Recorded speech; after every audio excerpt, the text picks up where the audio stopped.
NutriCast. Royal Restrooms has been 20 years in the making. It was a fledgling startup business that it was a new business. It was a new concept. And all of America 20 years ago was lacking that in the portable, event industry, the outdoor industry. So we were in the right place at the right time with the business. And we went from, I think our first year in business, we did $70,000, $80,000 total. Now we're multi-million-dollar business per office territory across the country. Welcome to Think Business with Tyler, sharing our methods and strategies for success. Join in on our conversations with business owners as we highlight their triumphs and detail how they overcame the challenges they faced while continuing to grow and scale their business. It's time to think life, think success, and think business with your host, Tyler Martin. What if I told you that luxury and porta potties can actually go hand in hand? Yes, you heard me right. In our latest episode, I chat with David Sauers, co-founder of Royal Restrooms. David opens up about turning a simple idea into a thriving nationwide franchise. You'll hear his golden advice on celebrating milestones and why sometimes slowing down can actually speed up your success. So, if you're ready to learn how high-end portable restrooms are revolutionizing events and pick up entrepreneurial gems along the way, listen in now. Hey, David, thanks for being on the Think Business with Tyler podcast show. How's it going today? Wonderful. Tyler, thank you for allowing me to be on today. Yeah, thanks for being here. So, love to start out with learning a little bit about you. First, what do you do professionally? And then second, give us something about you personally. Perfect. Well, David Sauers, I'm the co-founder of Royal Restrooms nationwide, which is a luxury portable restroom company. We franchised across the country. We have roughly 50 offices in 18 different states. One of the things from a personal standpoint that I enjoy is I really like getting back out there from a camping standpoint. I like being in one with nature. Not so much, I can't do everything I once could when I was 20 years old, but I still like to be in the thick of it and be in that kind of adventurous spirit and be in, it just brings that self of sense back together and reflection is just so much clearer. Yeah. I can relate to the comment about I can't do what I could do when I was 20. I was playing a sport yesterday, pickleball, and although some people would debate that's a sport or not, but we were playing, and I'm playing with these kids that are all like 25 and 30, and it's just their hands are faster than me, they can move faster than me, and it's like all I could think is the whole time is, oh man, to be 25 again, I chase it around a little bit faster. I know, but your head still thinks that you're there. You're like, I'm going to do this. And it's like, I know you're not. It happens all the time. I mean, I'm constantly reminded of it. I have a son who is 7. All of my other children are 21 and older. And then I have a 7-year-old. And of course I have to, digress a little bit and be like, I can't do everything I once could with my children before. Yeah. So, hey, I want to learn about your journey here as an entrepreneur. When did you wake up one day and say, hey, I'm going to be an entrepreneur? Did you evolve into it? How do you get to this point where you're at today? Kind of take me from an earlier stage to where you got to what got you here. Right, Tyler. So in the beginning, I think everybody has that entrepreneurial spirit. They want to be, kind of self-governing. They want to rule their own life, but it's a path that seems easier to take, but it's not often the road that we go down. And my journey, like many others before, is I was in the corporate world and I had an opening to where I could do something and take a business from the beginning all the way to see where we are today now. Royal Restrooms has been 20 years in the making. It was a fledgling startup business that it was a new business, it was a new concept. It wasn't something that people, woke up one day and said, oh, you know what? I want to be in the portable restroom industry, but it's a necessary. We like to go to the bathroom in comfort, unencumbered, and something nice. And all of America 20 years ago was lacking that in the portable, event industry, the outdoor industry. So we were in the right place at the right time with the business. And we went from I think our first year in business, we did $70,000-$80,000 total. Now we're multi-million dollar business per office territory across the country. Does cash flow have you down? Profit not where you think it should be? Maybe it's the long hours. Let's meet to see if I can help. I bridge driving the financial performance of your business to hit growth and success targets. Book a complimentary meeting at meetforgrowth.com to get started now. Once again, that's meetforgrowth.com. I look forward to talking with you. And thanks for listening to the show. Now we're multi-million dollar business per office territory across the country. Wow. Wow. So I just want to unwind this a little bit. So you started out obviously just as a business, running your own business as this luxury portable restrooms. And for one, who even thinks up that idea? Because like you said, it was kind of ahead of its time. I mean, what I immediately think when I hear that, I think, wow, small market for this. I mean, obviously weddings and events, but I mean, how many of those do you have is my first thought. And I'm probably thinking a little bit too simplistic, but take me through, like, how do you even get to this idea? And are you manufacturing these on your own, or how do you get them to the point where they're luxury? Because usually the ones I've seen, I wouldn't exactly define them as luxury. No. So back then, yes, you're right. It was a very niche, small market. So we had to kind of create that need of, hey, you need this. It's something that creates that overall experience and ambience when you go to an event. But when you think back 20 years ago, the only option was a portable toilet, a plastic blue or green bucket. And our vision came out of having a kind of horrible experience. My daughters were potty training at the time, and I went to a porta john at a festival, and it was not family approved. It was not something that was easily taken hold of, I guess. From a child's perspective, it was quite the experience. It was horrific. It was nothing that we were used to. So we kind of set out with that mindset of, we're going to bring just a regular bathroom experience, but we're just going to put it in a trailer. We're going to put it on wheels. We're going to have a full functioning restroom. And our target market was weddings and special events. It was very small, but soon it took off. People began to realize that, hey, this is something that we want. This is something that we're expecting now. Why is the weddings only need executive style restrooms?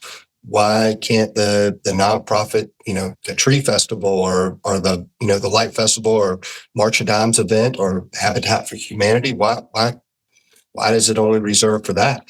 And so that market it started to become larger and larger. People began to budget a little bit more because the clientele, the people demanded something a little more appropriate. I mean, we're in the 21st century. Why is it just acceptable just because we're outdoors? I mean, nothing else is. You have health regulations, you have food truck regulations, you have tents, you have heaters, you have all of these other amenities. Why would you skimp on something that is, part of our everyday necessity? I'm with you. But take me like those early days. Were you guys actually like buying a trailer and then you were putting everything in, or were you outsourcing that, or how were you getting your vision to come to reality of what you expected it to look like? So the first trailers that we built were built by Wells Cargo. Okay. Out of Elkhart, Indiana. And they were building something back then like a tailgate trailer. So the whole idea was maybe not so new. It just wasn't put into a concept that small. You had Kohler and Black Tie that had, 53-foot semi-trailers that they took to golf tournaments and other sporting events. But there was nothing small and kind of unique for a small setting or a small footprint. The portable toilets was the only thing that was available. And Robert, my business partner, Robert Glissom, he and I came up with putting together this on a trailer. And Wells Cargo was the first ones to do that for us. Over the years, we have built we have tried to build our trailers ourselves and kind of go back and forth. And right now I'm also building some new kind of concept trailers for our business that I'm hoping to evolve into the next step. We've got some beverage trailers, some office trailers, even some LED screen TV trailers that we're hoping to kind of merge into our business. Interesting. One of the challenges that goes through my mind that I could think would be a challenge with this business is you now have all these trailers, these portable restrooms. How do you, and obviously they cost a fair amount of money. How do you manage the usage So I imagine sometimes you have 100 of these sitting in a lot, and then other times on a busy weekend for events, you're utilizing hopefully 80 out of the 100. But I would think a lot of times they're just sitting there, or I mean, sometimes you need more than you probably have. How do you, and getting the return on the building of them probably takes, I don't know, maybe a year or whatever. How does the math work there? Well, it's different for each market. And over the course of the years, it's certainly changed. Our business was, at one time, it was very cyclical, so we had seasons where it would kind of go up and down. A lot of people think the summer is our busy season. Here in the South, our summer is a slow season because it's too hot to do anything outdoors. So our season is more that March to end of May, and then it starts back up September to mid-November. But as we've gone through, we do a lot of business remodels, commercial remodels for places like Home Depot and Target and Lowe's. So our season has evened out. So even though, like we said, we have 100 or so trailers, we maybe have 30 to 40 of them out on long-term rentals all over the place. So they could be at a warehouse from right now. It's Christmas holiday season, so we've got a lot at Amazon, UPS, FedEx. We have a lot of trailers out there that have had all the additional support come in for staff. But we do emergency response. So, I mean, we've had an awful hurricane season this year in North Carolina and in Florida. We have hundreds of trailers out there right now servicing those people. When you look at events, weddings, commercial remodels, natural disasters, there are a multiple of uses all across the country now that keep us pretty busy. We're actually we're very weak right now in the Northeast, but we have, a lot of rentals that we just aren't able to service because it's out of our delivery and service area. Okay. So what do you do? I mean, obviously the aesthetics of them look nice, I'm sure, when you deliver them, but as they're being used, they become grungy pretty quickly if someone isn't servicing them. What does that service model look like? Like, are you having someone go out there daily? Is it, how do you keep them so it's still a nice experience for the guest? Right. So there are a couple things. One, which is a great thing, is that people really respect the trailer and what the people have put out. So the trailers they don't take the abuse, or they don't get the abuse that you would think that they would. Interesting. People are happy that you've provided them, so they have a little more respect for them. But when you're looking at a wedding and stuff like that, sure, we can provide an attendant to make sure that everything is kept tidy and nice. When we do our long-term rentals, we do have like a service contract where we go out and we'll either service it when we do the pumping of the trailer, and we can clean it up then. But typically their normal maintenance crew or janitorial staff will go through the trailer. It is just like a real restroom that's in any of your facilities. So you clean it the same way and you take care of it the same way. So that it's not as daunting as a task, as much as people like to be like, oh no, it's really not. It's quite simple. That's interesting. We do have service agreements, and that we can handle all that as needed. Yeah. Okay. And just kind of switching gears here, at what point did you start this business and go, oh my gosh, this could be a franchise? Like, we could franchise this to other people. Was that from the beginning, or did that kind of form as you guys were seeing the adoption of your the market starting to adopt your product? Right. So when we first began, I think most people have these, grandeur hopes that this is going to be all of this. When Robert and I started this out, it was kind of a side hustle. We didn't really have any vision of making this a primary job. Like I said, it's a portable restroom company. We were dealing with collecting people's things, I guess you can say. But I guess as we got into it, people were so excited and so amazed at, like, why didn't I think of this? This is like the greatest thing. And when you see the excitement of people and all of a sudden you're just like, wow, maybe I am onto something here. This is, this is a little more life altering than we thought. And so when we had people start to come to us say, I want to do this. How do I do this? There's not any other businesses out there. How do we copy this? We started licensing and selling the name and kind of what we were doing. And after a couple of years, it had taken off. And the Attorney General out of Maryland slapped us with, I guess, a letter saying that we could not sell a license, that we were a franchise, and they forced us to become a franchise. Wow. So at that point, we became a franchise. I think that was in 2006. So all that happened relatively quickly.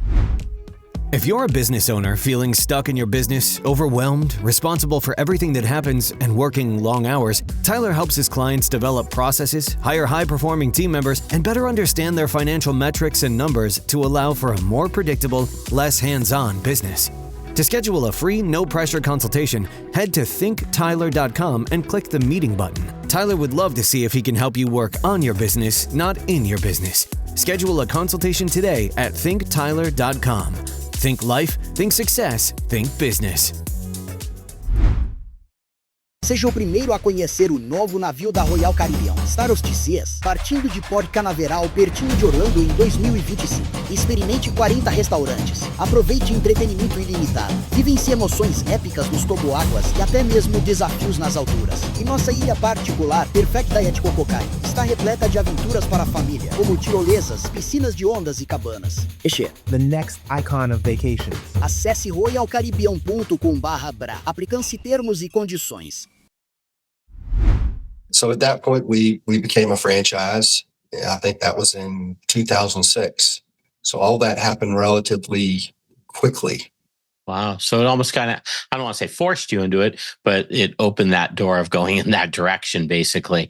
And how satisfied are you in terms of adding franchisees? Like, do you envision you're just in the infancy of where you guys can be? Is it like growing rapidly? Well, or do you feel like you've kind of tapped the market where you're at? Oh, no. We have huge growth potential. I guess one of the things that I have, or that we have done, is we've purposely not grown this very fast. We don't have a huge marketing infrastructure or even a sales team to franchise it. All of our franchise growth has been from customer usage. They've, their experience, they've come back to us and they've said, I want to be a franchise. I want to do this. I want to bring this to my market. I want to bring it to my community. So all of our office owners have grown organically rather than us pushing out the sell.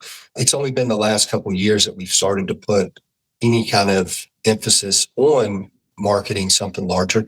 And that's mainly because we have such a large market request throughout the entire country that we see so many markets that are underserved and we're not able to serve. So we really are looking for offices to expand our name and our brand and our reputation. But most importantly, our quality of service that we've put forth for the last 20 years. And that's a true testament to all of my office owners and what they've done to uphold our name. Every business should have a moat, something that creates a uniqueness about them that it's not as easy for a competitor to come in and push you out of the market. When I think of portable restrooms, even luxury ones, I think, hey, it might not be that hard for someone to create the same experience. What do you guys feel like is your moat that makes it harder for someone to just come in and say, hey, I'm doing the same thing as you, or maybe even better? What is there some type of competitive advantage you guys feel you have? Our competitive advantage is, one, we were first to market, but two, we understand the trailer market. We've done hundreds and hundreds, if not, thousands of weddings and events. And there is there's a huge learning curve from someone that just opens up and starts and they have one trailer to going into full commercial experience, from running an event or festival that you've got 10,000, 20,000 people going through a trailer a day, where it's a whole lot different than somebody that's got a 150-yard backyard wedding party. So our experience comes into play that we minimize any error and continuity and for the prospective buyers, for the event itself. Our downtime has been remarkable compared to other experiences and competitors that are out there, or versus. Okay, that's interesting. So it sounds like you're saying, just by your years and years of experience, someone coming into your market, it would be harder. They could do it, obviously, but it would be harder. And it sounds like you have some, is it national agreements? Because you mentioned you dropped some big names like Amazon and stuff. I imagine that also creates a certain level of credibility as well as stability to the business, having those types of names attached. It does. And I mean, when you're dealing with those bigger box names, they carry, their insurance carries a whole lot more. And that's hard for somebody to, a small person to carry $5-10 million of insurance, which a lot of those bigger companies require. So it makes it, our market is not hard to get into. It's just hard to scale up and actually realize the true potential of the business. Yeah. How do you see like this whole like luxury services industry? Is this something, and obviously it's driven somewhat by how the economy's doing, but do you feel like it's something with there's explosive growth still in this luxury services industry? Is it a growing area? Is there more stuff that could be continue to evolve, or where do you think it stands? No, I think it's continued to be a growing area. I mean, ever since, even with COVID, we have seen a huge, awareness of this, where it is almost being demanded. And in some places it's being put in that you have to provide some of these facilities. I mean, it's the same thing as, when we do these business remodels, OSHA requires a handicap accessible trailer to be there. There are certain laws that are kind of coming into effect, and most already festivals and agreements, they require you to have one porta potty per 100 people that are going to be in attendance. Now they're saying, you have to have hand washing stations, you have to have adequate facilities, you have to have like-minded facilities for everybody. So our product is, even though we've been in it 20 years, it is still a new product. There are still places that are not utilizing our services, one, because they either think that it's too much or out of their range to be able to do it, which it's not really in today's time. I continue to see a huge growth over the next few years, at least. Yeah, very cool. I want to switch gears back over to you. If you had to give us a piece of advice that you wish you knew before you started your entrepreneurial journey, what would be like a piece of advice? Is there something that sticks out that you could share with us that might give us some wisdom? If I was to look back at my younger self, I would definitely try to celebrate my milestones a little more. It seems like every milestone that I hit, I was already past it, and I didn't really get to enjoy some of that until I got back many years later and see like, oh wow, I really did that.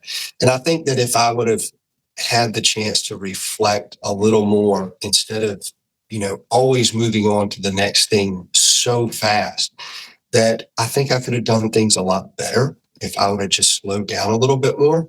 And I think that if I would have spent a little more time with my family, because you can't take that back, I think that I could have probably grown my business 3 or 4 years ahead of where I am now if I would have just stepped back just a little bit and watched how things went and took a hard reset earlier than just plowing through.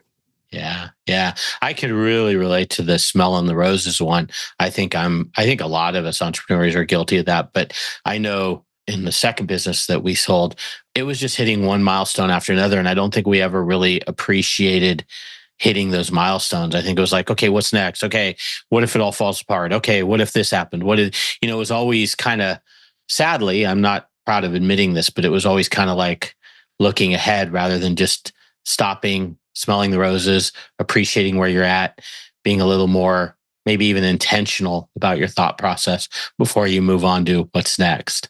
Right. And another big thing is it's like we as entrepreneurs, we often overthink what we should be thinking about. And I think sometimes we almost doom ourselves because it's like we're focusing on the wrong thing when we should be focusing on something that is maybe a little easier to obtain, that we dwell on those small things rather than look at the big picture. Yeah, I really agree with that. What, from a franchisee's perspective, you mentioned, now we have these locations and most are doing, multiple $1 million. Is there kind of like a cap in terms of what a franchisee could probably do? Is it like a $2 or $3 million type business basically for their region, their location? That's hard to say, because I would have a few years ago said that was the case. But, our own local market continues to grow. And, we've continued to exceed what we've expected each year. And a lot of our offices, that they've gone up and down, depending upon the market and competitors and stuff like that. But no, I think as long as you continue to have ties to the community and you continue to foster that relationship within the community, I think that you will continue to grow and you will find additional uses for it. I mean, we're doing everything from, football games at people's houses to family reunions to, I think there was a leadership Savannah graduate holiday party. I mean, we make it easy for you to be successful. Yeah. So does a franchise tend to do better then in smaller communities or communities that are more connected? Like, for example, San Jose is well over 1 million, where I live, well over 1 million people, very spread out. I would think like it's hard to be, I mean, you could be part of your community in a very smaller way, but I don't, like where I live, I'm not sure how much opportunity there are for events. What does that look like in terms of getting into the community to create opportunity? So each market is a little different all over the country. I mean, Okay. Certainly the smaller, like we're in Savannah, Georgia, we're a hometown community where it's relatively tight knit community. We've probably got in our whole metro area less than 500,000. But when you get out to the larger areas that, like you said, San Jose, but if you're in San Francisco, yeah, that's a large area to go through. You're not going to be able to hit all those community ties, but there's such a more diverse and wide usage opportunity that you pick up, their business may not be 50% weddings or and special events. It may be only 20% weddings and special events, and then 60% business remodels or festivals and larger scale events. So each market caters a little bit differently to the population, but it also goes back to the character of the business owner, how they want to run their business. We give them the blueprint of what we know is successful, but they still have to get out there and market this from a local perspective. And what we have seen and what we know to work well is being very community oriented and being, a force to reckon with, and be a part and embed yourself within that local community. Yeah.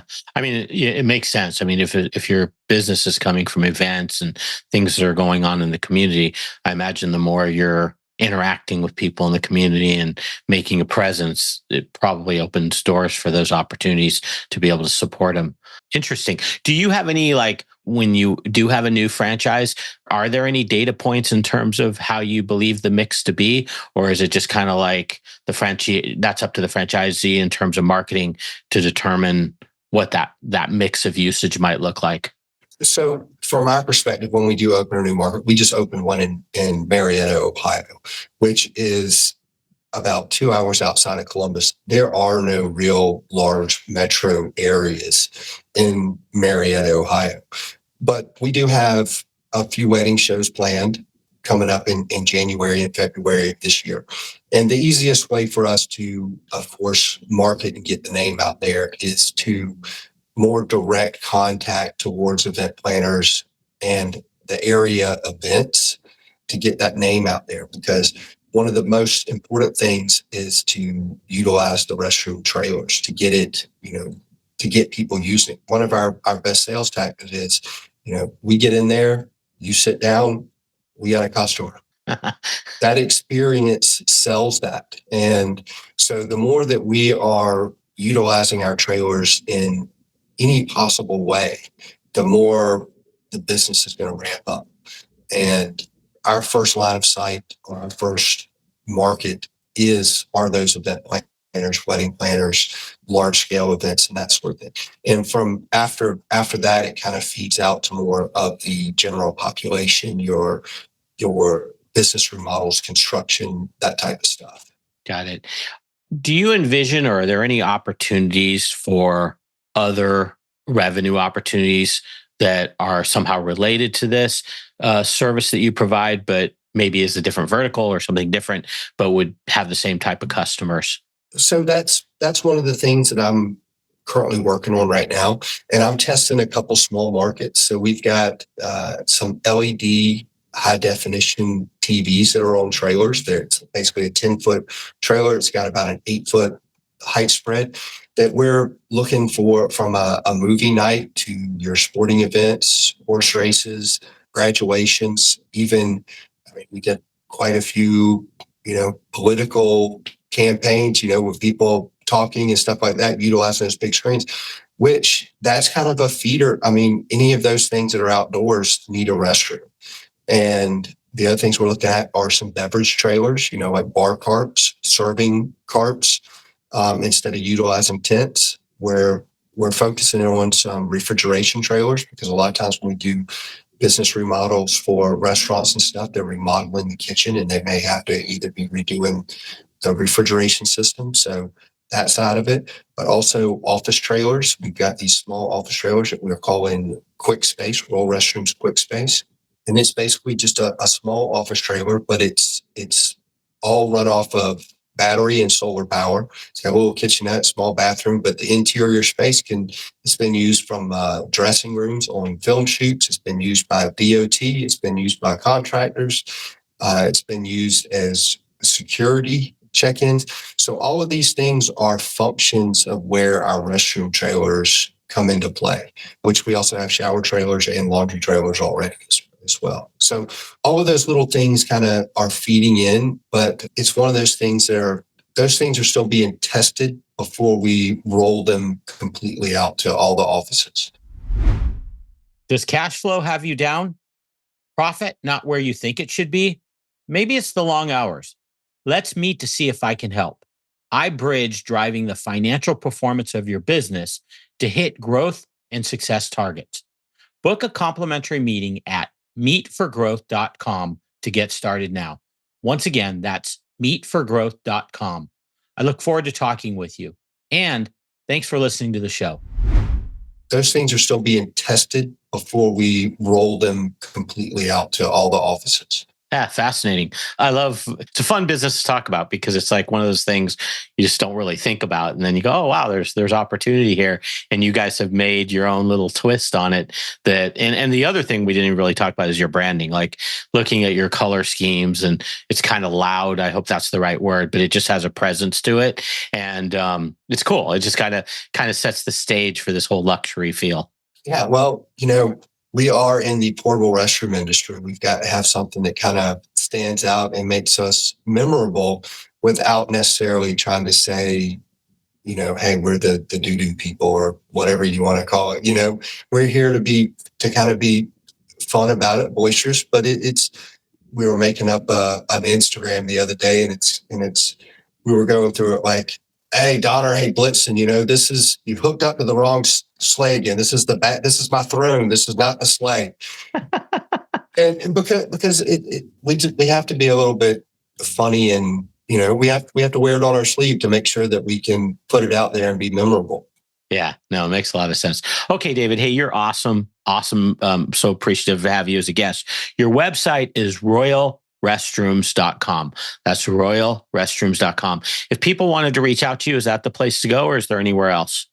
Absolutely. I mean, on all social media, it's Royal Restrooms or Royal Restrooms nationwide. I'm on LinkedIn at David Sauers, but everything is through royalrestrooms.com. And that's where you can rent any one of our amazing restrooms and any one of our locations across the country. Very cool. Well, hey, thank you for being a guest. Wish you the best of luck. And maybe in the future, we can talk again. I'd love to. Thanks again, Tyler. That's all for this episode of Think Business with Tyler. But we have plenty more resources to help you in your pursuit of business excellence on our website at thinktyler.com. If you'd like to be featured in a future episode of the show, feel free to reach out to us on social media at think_Tyler. We look forward to helping you think life, think success, and think business.